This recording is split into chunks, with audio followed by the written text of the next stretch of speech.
Hey, why are people so depressed and anxious all the time? Could be you, could be me, could be both of us, could be the people around us, could be all of us. Specifically for people who are between the age of 20 and 30 nowadays, this time when I'm recording this in 2025. What I've seen this, and I'll tell you this, is I'm a really good observer of human conditions. I am not a psychologist, I don't mean to be, and I'll never be. It's boring.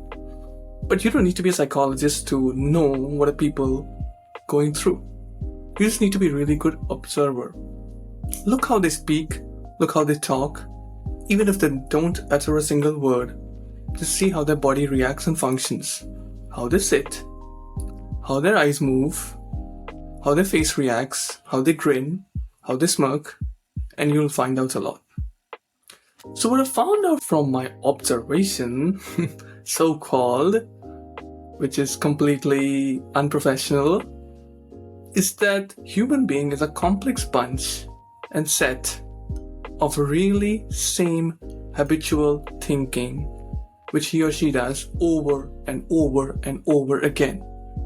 Let me tell you this. Either a human being lives in the past or a human being lives in the future. There's no concept of present in this modern world, specifically if you're under the age of 30. There is no present. Either you're moaning about the past or you're worried about the future. Including myself. I am no god.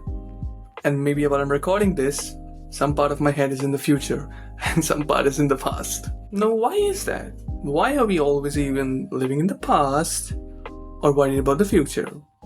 Either screaming about the past in the head or grinning about the future in our head. And where are we always living in the head? Where does this body and heart connection go? What is happening? Very easy. Well, not easy, but according to my unofficial observations, this is what I found. And it's pretty interesting, so hear me out. Our conditioning has been such, specifically for the people who are between the age group of 20 and 25. This is for you, okay? This part of the video is for you.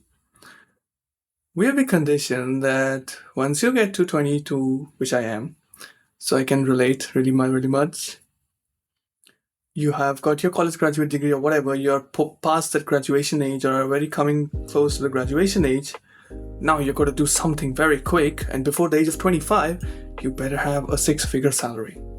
Or you do something, a side hustle kind of a thing that gives you a 6-figure salary, or 6 figure is actually a bare minimum, 7-figure would be optimal. Interesting. Good. What's next? Well, once you've done that, you've got to have a big house or maybe a big car at least to show people that, well, you have made it in life. And if you can't do that, well, you better take a good vacation and have a bunch of friends fly down with you to a really exotic place to show them that you have made it in life.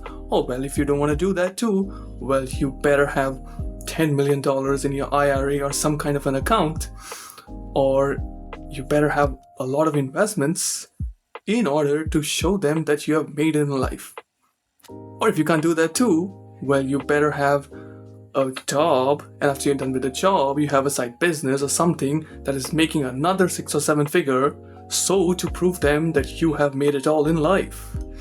Now, if you can see the pattern, you see what I said over and over again.